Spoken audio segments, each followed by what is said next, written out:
कश्मीर के पहाड़ों में बसा पहलगाम का शांत शहर है। देवदार के पेड़ों, तेज बहती नदियों और स्वर्गीय शांति की भूमि, चरवाहों की घाटी के रूप में जाना जाने वाला यह शहर हर गर्मियों में हजारों पर्यटकों का स्वागत करता है। लेकिन 22 अप्रैल 2025 की दोपहर को इस शांत जगह पर भयावहता देखने को मिली। यह एक साधारण दिन की कहानी है जो घाटी के इतिहास के सबसे काले अध्यायों में से एक बन गया।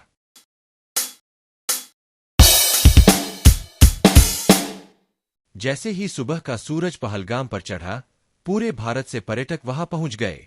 परिवार मुस्कुरा रहे थे, बच्चे टट्टुओं पर सवार थे, भीड़ में जैद भी शामिल थे, एक स्थानीय घुड़सवार, और नादिया, एक युवा पत्रकार जो शांतिपूर्ण पर्यटन सीजन का दस्तावेजीकरण कर रही थी। सुबह के मध्य तक वे बैसर्न घाटी की यात्रा के लिए तैयार हो गए, इस बात से अनजान कि आगे का रास्ता उनके जीवन को हमेशा के लिए बदल देगा। बैसर्न, जिसे अक्सर मिनी स्विट्जरलैंड कहा जाता है, पहलगाम के ऊपर स्थित है, जहां केवल चीर से ढकी खड़ी पगडंडियों से होकर घोड़े से पहुंचा जा सकता है। जैद जैसे स्थानीय गाइडों के नेतृत्व में पर्यटकों ने अपनी सुंदर सवारी शुरू की। चीर के पेड़ों के बीच से पक्षी गा रहे थे और घाटियों में हंसी गूंज रही थी। किसी को नहीं पता था कि पेड़ों की छाया में खतरा छिपा हुआ है। दोपहर 2:40 बजे गोलियों की आवाज ने शांति को भंग कर दिया। जंगल से 4 हथियारबंद आतंकवादी निकले। उन्होंने पर्यटकों को घास के मैदानों के बीच में रोका और नाम पूछने लगे। जिन लोगों ने हिंदू पहचान बताई, उन्हें अलग कर दिया गया। एक एक करके उन्हें मार दिया गया। मुसलमानों को दूर जाने के लिए कहा गया। बच्चे चिल्लाए, परिवार रो पड़े। खून से लथपथ धरती जो कभी स्वर्ग जैसी लगती थी। इस भयावहता के बीच जैद दृढ़ रहा। उसने एक हिंदू परिवार की रक्षा करने की कोशिश की, अपने शरीर से गोलियों को रोका। नादिया एक पेड़ के पीछे छिपकर चुपचाप इस दृश्य को रिकॉर्ड कर रही थी, उसके हाथ कांप रहे थे। कुछ पर्यटकों ने चट्टानों के पीछे छिपकर दूसरों को भागने में मदद की। निहत्थे होने के बावजूद इन नागरिकों ने ऐसी हिम्मत दिखाई जो किसी भी गोली से ज्यादा जोरदार थी। कुछ ही मिनटों बाद धुआं उठने लगा। निकटतम सैन्य अड्डे पर आपातकालीन संकेत पहुंचा। हेलीकॉप्टर बैसर्न के ऊपर से उड़े।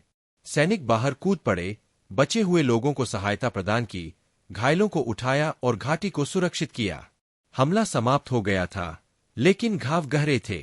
28 निर्दोष लोगों की जान चली गई। एक दुःस्वप्न ने स्वर्ग को दागदार कर दिया था।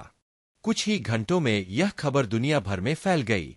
चैनलों ने पहलगाम हत्याकांड की खबर दी। सरकारों ने इस घटना की निंदा की। न्याय की मांग करते हुए शहरों में विरोध प्रदर्शन हुए।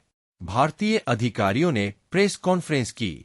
कई सालों में पहली बार दुनिया की निगाहें कश्मीर की ओर मुड़ी, राजनीति के लिए नहीं, बल्कि मानवता के लिए। उस रात पहलगाम की सड़कें मोमबत्तियों की रोशनी से भर गईं। सभी धर्मों के लोग शोक में एक साथ खड़े थे। हिंदू और मुस्लिम परिवार एक साथ रोए। पीड़ितों की तस्वीरें एक स्मारक में रखी गईं।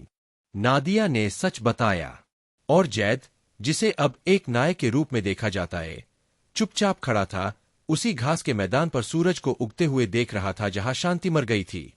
झंडे आधे झुके हुए थे। बच्चों ने शांति का आह्वान करते हुए पोस्टर लिए हुए थे। कलाकारों ने खोए हुए लोगों के भित्ति चित्र बनाए। बैसर्न घाटी की खामोशी में एक मोमबत्ती जल रही थी, जो हमें याद दिला रही थी कि आतंक बांटता है, लेकिन मानवता एकजुट हो सकती है। हम खोए हुए जीवन को कभी न भूलें। यह घाटी फिर कभी न रोए।